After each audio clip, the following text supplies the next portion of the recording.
Yaqin qarindoshim xolam jinsiy a'zodan, ya'ni bachadondan onkologiya bilan kasallanib vafot etdilar.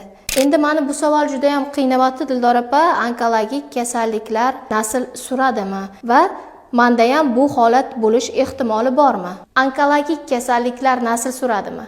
Bu savol ko'pchilikni tashvishga soladi. Agar yaqin qarindoshlaringizda onkologik kasalliklar aniqlangan bo'lsa, demak siz o'z vaqtida bo'lishi mumkin bo'lgan holatni oldini olish yoki erta muddatda aniqlashingiz mumkin. Chunki onkologik kasalliklar metastaz bo'lganda 3-4 darajaga o'tganda o'lim holatlari kuzatiladi. To'g'ri, ba'zi onkologik kasalliklar irsiy moyillikka ega bo'lishi mumkin. Ammo siz chuqur bezovta bo'lmang.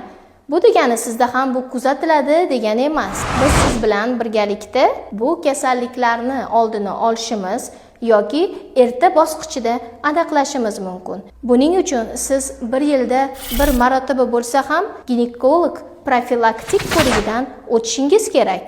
Pap test, kolposkopiya, sitologiya tekshiruvlarini amalga oshirishingiz kerak va doimiy ultratovush tekshiruvi, qon ajratmalarini tekshirtirish, bakteriologik ekmalarini amalga oshiring. Eng asosiysi sog'lom turmush tarzini olib boring. Zararli odatlaringizdan voz keching. Onkologik kasalliklarni asosida immunitet tushish yotadi. Shuning uchun immunitetingizni mustahkamlang. O'z salomatligingizni nazorat qiling. Profilaktik ko'rik uchun call centerga murojaat qilasiz. Barcha kerakli tekshiruvlar, ultratovush tekshiruvi, kolposkopiya, sitologiya, pap testlarni sizda tekshirib ko'ramiz va ko'nglingiz xotirjam bo'lishi uchun ijobiy xulosa beramiz.